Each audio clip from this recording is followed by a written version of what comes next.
और मैं स्पष्ट कर देना चाहता हूं, प्रदेश सरकार किसी भी विद्यालय को बंद नहीं करने जा रही है। किसी भी विद्यालय को बंद नहीं करेंगे। प्रदेश सरकार ने तय किया है कि इंटीग्रेटेड कैंपस बनने चाहिए बच्चों के लिए, जहां पे वह प्री प्राइमरी से लेकर के और सीनियर सेकेंडरी लेवल तक के स्कूल की शिक्षा प्राप्त कर सकें। उसी के मॉडल दिए गए हैं अटल आवासीय विद्यालय।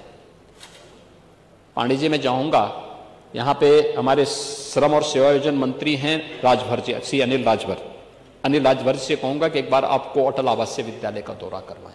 अभी मैं बिलारी में भी आया था, बिलारी के विधायक भी नहीं होंगे यहाँ पे, हाँ भाग गए होंगे का उद्घाटन करने के लिए। आप देखिए ना उन बच्चों की। आप अपने बच्चों को तो विदेशों में भेजते हैं पढ़ने के लिए,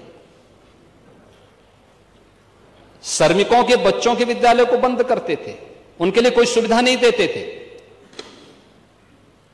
आज श्रमिकों के बच्चों के लिए, निराश्रित हो चुके बच्चों के लिए अटल आवासीय विद्यालय हम बना चुके हैं। और यही नहीं बना रहे हैं, कैंपस जो हम बनाने जा रहे हैं, अभी सीएम अभ्युदय विद्यालय, पीएम श्री विद्यालय और सीएम कंपोजिट विद्यालय एक मॉडल बनने जा रहे हैं।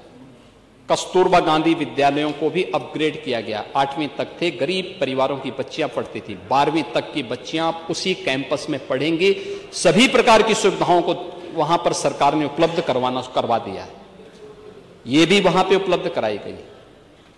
और 29,000 से अधिक जिन विद्यालयों की बात कर रहे हैं, 27,000 विद्यालय हैं, 27,000 विद्यालयों को हमने स्वेच्छा से इस बात के लिए कहा कि जो विद्यालय चाहेंगे, 50 से कम छात्र हैं तो 1 किलोमीटर के दायरे में, 1 किलोमीटर का दायरा बहुत लंबा नहीं होता। पांडे जी, आप 4-4 किलोमीटर जाते थे,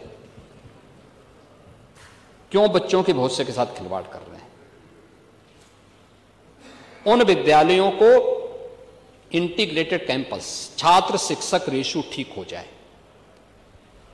छात्र शिक्षक रेशियो कम से कम 3 शिक्षक जरूर हो उन विद्यालयों में। अगर छात्र संख्या ज्यादा है, शिक्षक की संख्या बढ़ाइए। हमने इस बात को कहा है कि 22 छात्रों पे 1 शिक्षक की उपस्थिति जरूर हो, यह अनिवार्य किया जाए। और बाकी जगह खाली होती हैं, अधियाचन भेजिए, हम आयोग के माध्यम से नई भर्ती करवाएंगे। शिक्षा आयोग नई भर्ती करेगा और ये समय पे होना चाहिए। लेकिन 3 से 6 वर्ष तक के राष्ट्रीय शिक्षा नीति के अंतर्गत, और ऐसा नहीं कि स्कूल पेयरिंग की स्थिति केवल यूपी के अंदर हो रही है, हिमाचल में हुई, कांग्रेस ने हल्ला नहीं किया। कर्नाटक में हुआ, कांग्रेस ने हल्ला नहीं किया। अन्य राज्यों में हुआ, कहीं हो हल्ला नहीं हुआ। यूपी में हम कर रहे हैं कि नहीं, अच्छा कैंपस मिलना चाहिए, छात्र शिक्षक रेशियो ठीक होना चाहिए, शिक्षा की गुणवत्ता पे ध्यान दिया जाना चाहिए। क्योंकि जब छात्रों पे विशेष ध्यान देना है, तब उन बच्चों के लिए शिक्षक उपलब्ध ना हो। क्या स्थिति है? कहां आप देश के भविष्य के साथ खिलवाड़ करेंगे?